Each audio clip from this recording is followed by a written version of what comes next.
Bonjour. Pourriez-vous nous dire si la bataille de Gembloux a eu une importance dans le déroulement des événements de mai 1940 et pourquoi on a parlé de victoire oubliée?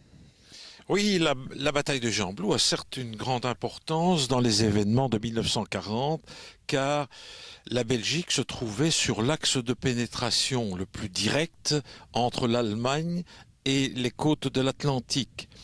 Et dès l'avant-guerre, une coalition alliée s'était formée pour aider la Belgique qui était neutre depuis 1936, donc les Français sont venus avec une armée, la première armée française, l'armée d'élite, la meilleure de l'armée française, ainsi qu'un corps expéditionnaire britannique qui était composé de 2 divisions.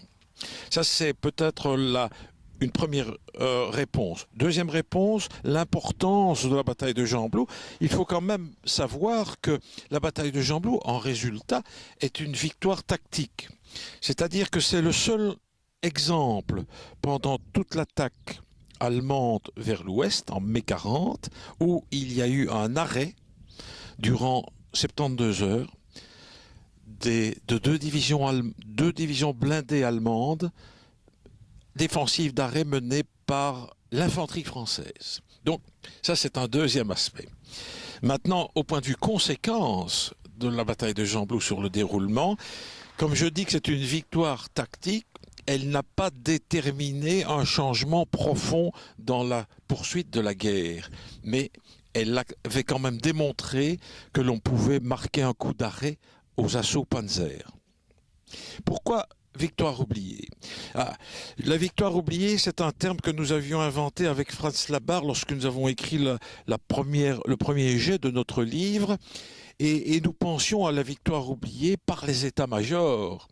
Car au moment, le 15 mai, où les Français sont en position de contre-attaque, ils vont recevoir un ordre de repli venant du haut commandement français parce qu'ils risquent d'être encerclés, donc d'être coupés par l'arrière, par l'avance de Rommel qui est déjà à Philippeville au moment où on se bat ici. Donc ça, c'est un aspect de la victoire oubliée. Deuxième aspect de la victoire oubliée, c'est que la France et l'Allemagne, après les événements de mai 40, l'ont carrément oublié. Et les Français, parce qu'ils ont eu d'autres chats à fouetter, ils se sont occupés d'autres problèmes, et ils ont été forcés de le faire. Et je dois dire que les Allemands, eux, ont été un peu plus discrets, parce que c'était quand même le premier échec depuis septembre 39 qu'ils avaient subi. Après les combats de mai 1940, j'aimerais savoir ce qu'on faisait avec les morts et les blessés des deux camps. Que faisait-on des corps et des soldats morts au combat? Étaient-ils enterrés sur place ou dans des cimetières particuliers? Dans la nécropole de Chastres, pourquoi trouve-t-on tellement de tombes musulmanes? Eh bien, cette question nécessite, je crois, de distinguer les réponses entre l'armée française et l'armée allemande. L'armée française est en position de défensive et l'armée allemande en position d'attaque. C'est assez différent pour le traitement des morts et des blessés sur le plan militaire. Durant les jours de combat, les gens qui tombent, qui sont morts, sont généralement enterrés sur place, près des lieux de combat, par leur unité, par les soldats de leur unité. Les blessés, il y a 2 cas. Ou bien c'est un blessé léger et il est traité par des infirmiers qui se trouvent dans toutes les sections, au moins un infirmier. Un infirmier, c'est un soldat en fait qui a été initié aux premiers soins. Et les blessés un peu plus sérieux, un peu plus sévèrement, sont eux généralement transférés vers ce qu'on appelle une antenne chirurgicale de campagne. Ça peut être une tente, une grande tente, ça peut être une grange, ça peut être une ferme. Les Français en avaient une antenne à Cortil-Noirmont, à l'ONE actuellement, et les Allemands au Moulin Brabant. Voilà, pour ce qui est du traitement immédiat des morts et des blessés. Maintenant, où les inhumait-on? Ça, il faut encore distinguer. Lorsque les combats se terminent brusquement pour l'armée française. Il reste énormément, puisque le repli se fait dans la nuit du 15 au 16 mai. Il reste énormément d'hommes qui sont encore couchés dans les champs, dans les blés. On est au mois de mai, les blés commencent à pousser. Il faut savoir que l'armée française avait obligé les civils sur toute la ligne de défense entre Wavre et Namur à évacuer.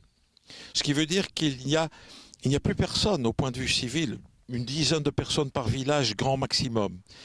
Et lorsque on reviendra d'évacuation, on sera à la période du mois de juillet, voire même du mois d'août.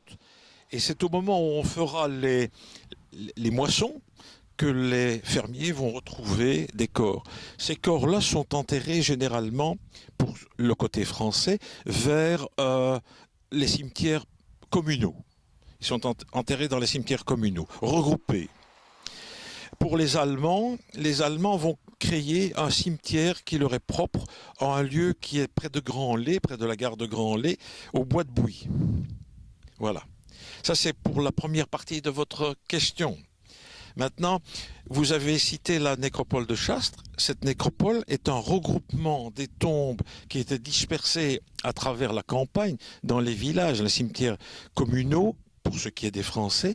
Et ce cimetière date seulement la moitié des années 70. Moitié des années 70. Voilà.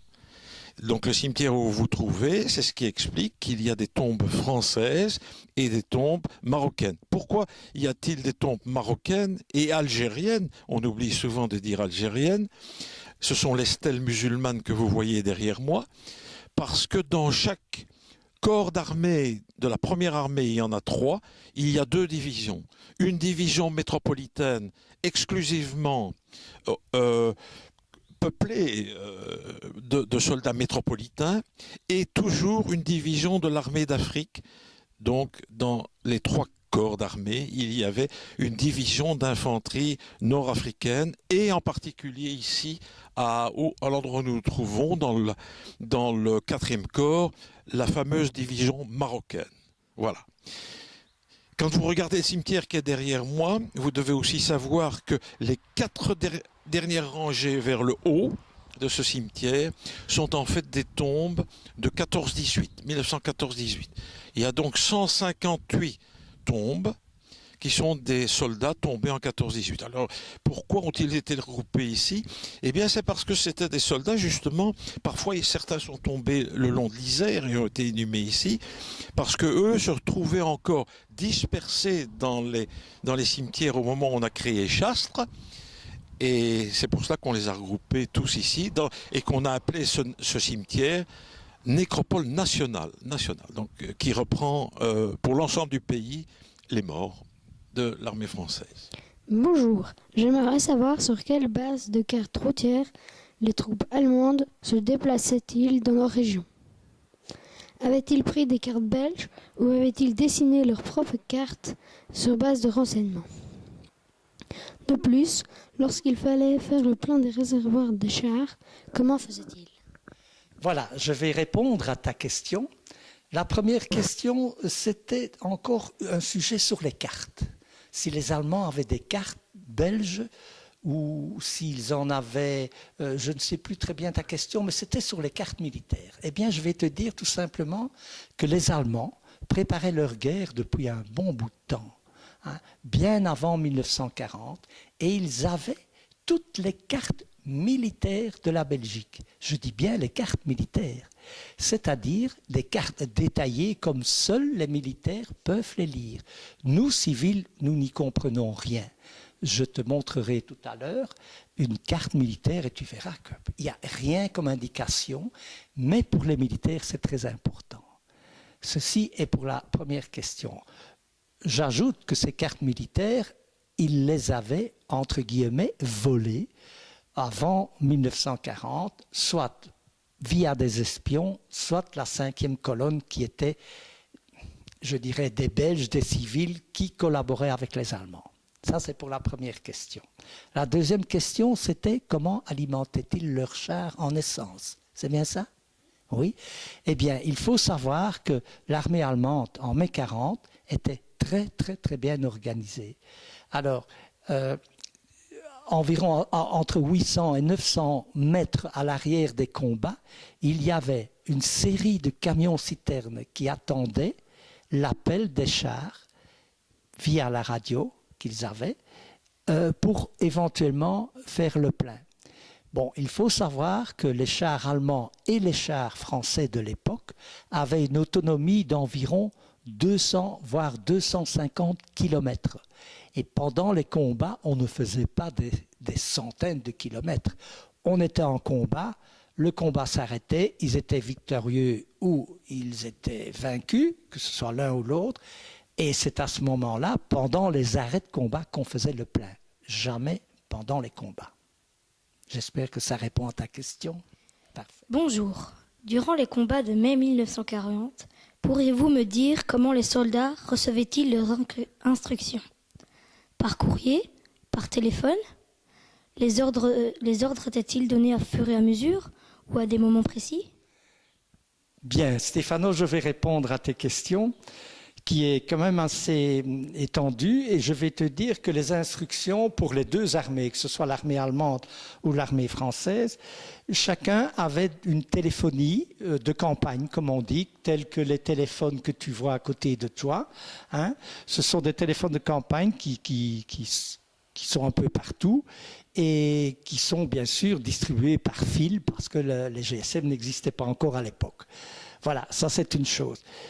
Comme je disais tout à l'heure, une fois que le fil était coupé, il n'y avait plus de communication et il y avait des équipes de techniciens qui devaient retirer un nouveau câble d'un poste à l'autre. Bon, ceci étant dit, par courrier, oui, je sais que par après, mais pas en mai 40, par après, les armées, certaines armées utilisaient les pigeons pour envoyer des messages à des états-majors ou vice-versa. Mais ça n'a pas été tellement utilisé. C'est surtout à la Première Guerre mondiale. Mais enfin, pour ceux qui ont vu le jour le plus long, il y a quelques jours, on peut s'apercevoir qu'on utilisait encore des pigeons le 6 juin 1944 au débarquement en Normandie. Alors, l'autre question... Aide-moi.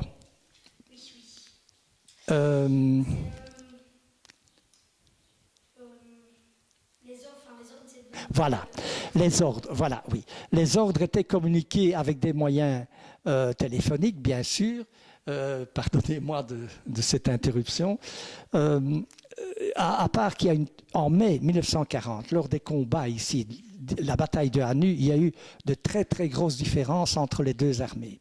Il faut savoir que l'armée allemande avait équipé ces trois types de chars avec des radios qui étaient en communication avec l'aviation, la Luftwaffe, qui était en communication avec ses états-majors, le général Hoppner.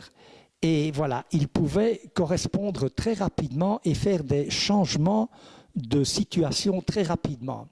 À l'inverse, malheureusement, c'est un grand handicap que les Français ont eu, c'est que leurs chars n'étaient pas tous équipés de radio.